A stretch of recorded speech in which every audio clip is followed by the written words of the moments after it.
Hola, muy buenos días. Bienvenido a Desahogamiento.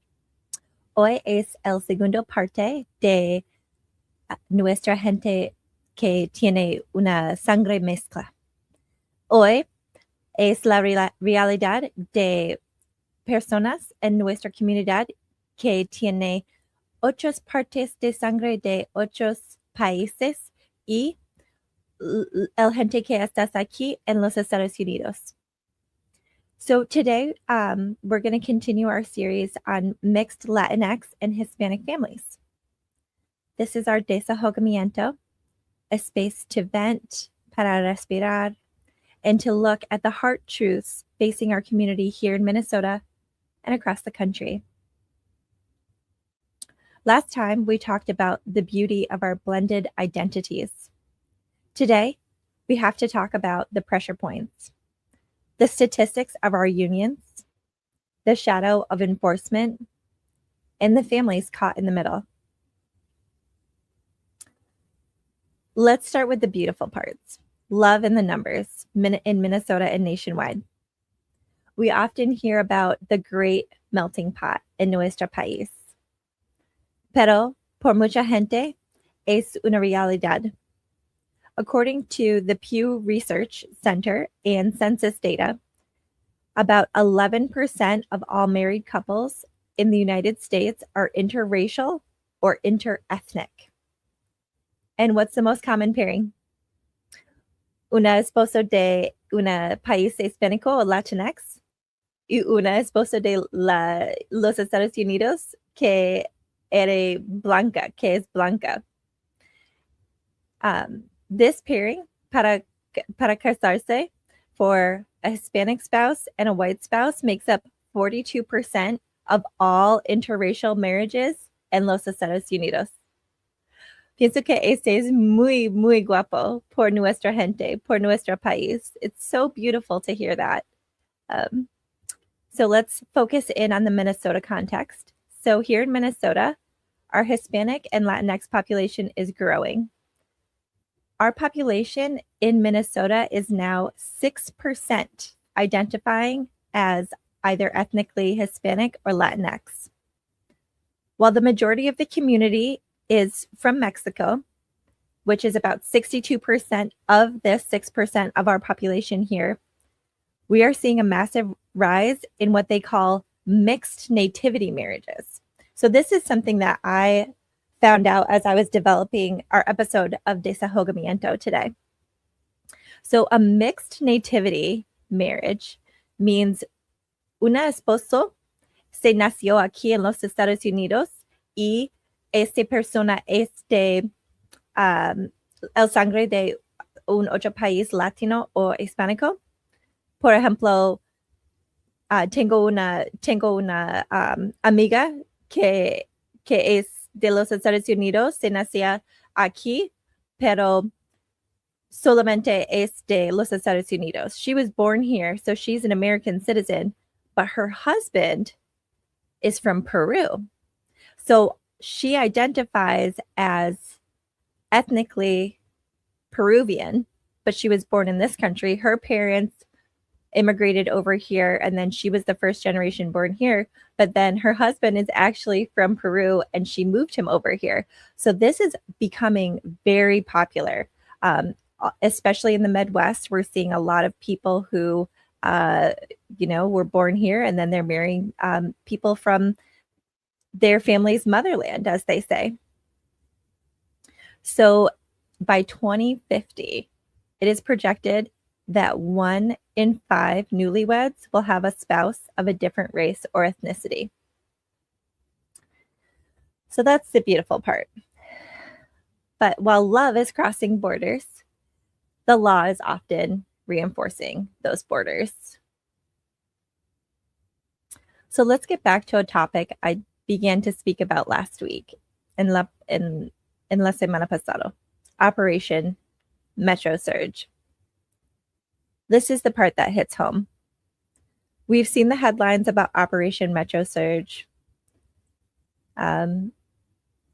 It was a high-intensity law enforcement initiative that has targeted metropolitan hubs, including those in the Midwest, and most notably here in Minneapolis, where we had situations that made international headlines. As of early 2026, reports from the organizations like ProPublica and the Migration Policy Institute indicate there was a staggering surge of detention of parents who have U.S. citizen-born children. Los padres se nacieron en otros países, pero los hijos de estos padres son de los Estados Unidos. Y este es un problema muy lástima. Mi corazón está rompió con este problema.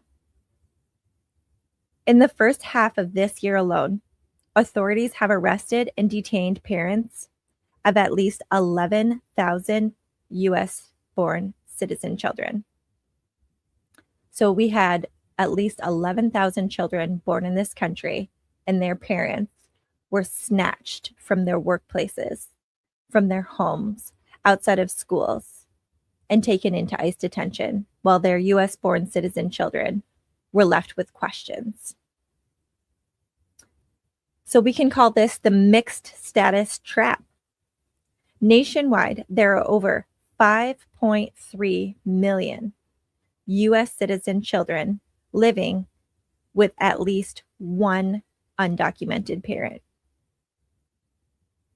Under Operation Metro Surge, these children, born and raised in the U.S., face the de facto deportation of their entire support system.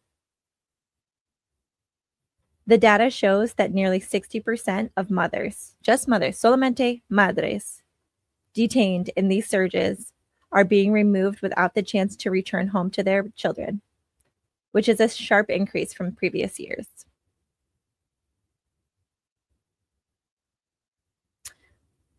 No puedo imaginar que mi madre no está en mi casa cuando me devuelve de cola. Piensas con eso por un momentito. Eres un hijo, tiene ni más de 10 años, y cuando devuelve por cola, mamá y papá no está aquí en la casa. ¿Qué piensas? ¿Qué piensas? So where do they go? ¿Dónde está mamá? ¿Dónde está papá? When we talk about deportation, we often speak about it in abstractions. Es posiblemente porque la media no tiene la todo de la información para reportar por nuestra gente. But these are real flights to real places that we saw on TV. According to the U.S. Committee for Refugees and Immigrants and ICE removal data from 2025 to 2026, the most common countries of removal include Número 1, México. México es la primera país. El segundo país, Guatemala. El tercero país es Honduras. The fourth, El Salvador. El cinco país es Ecuador. Y aquí en Minnesota hay mucha gente. Tengo muchos amigos y vecinos de Ecuador. Es mi gente. I have so much love for my Ecuadorian friends. The sixth country nationwide for deportation is Colombia. And then the seventh is Venezuela. But Venezuela has an interesting intersection when it comes to the deportation statistics. They're often complicated by third country removal agreements, meaning that typically people from the aforementioned countries who are being deported back to them, that's their birth country. But for Venezuela, we have people from around the world being deported there, even though it's not their motherland, it's not their home country, but that's where they're going. Y este es un momento para un espejo. how can we reflect on this information and digest it without it breaking our hearts? There's hope because we live in this beautiful country where we can marry whoever we please, and that's happening every day. Una blanca y una hispánica o latino casarse. Y our children can grow up to have the mixed genes, una gente mezcla. But the hard reality is that, we still will see people move to this country from Latinx and Hispanic countries and have children here, and maybe they're going to be undocumented. Maybe they don't get the chance to live the life of freedom that they're looking for. So how do we hold both of these truths?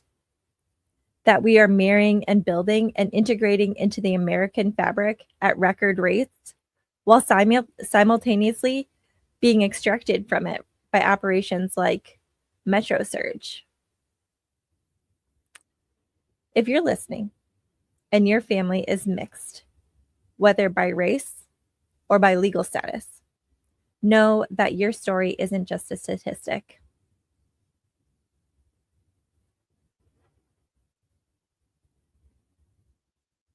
It is the heart of the current American struggle. If you need resources for your neighbors, your friends, or for yourself, we have many legal resources available. You can contact Minnesota Latinx Radio, and we are here to support you and offer you connections that will aid and guide you to all of your goals with citizenship, marriage, and more.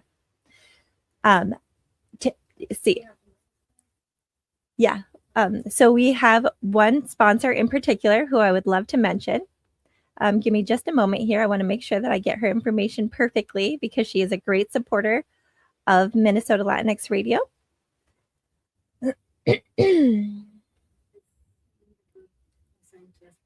Yeah.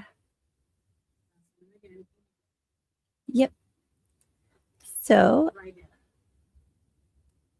okay, here we go. La abogada Carla Santiago te ayuda con ajustes de estatus, visas y leyes de familia. En Santiago Legal tenemos el conocimiento necesario para reunir a tu familia y defender tus derechos. Haz tu cita hoy a las 612-810-7403. Ocho veces. Muchísimas gracias por tu tiempo hoy con Desahogamiento. Yo soy Dumashi Amable y ten un buen semana. Asuejito.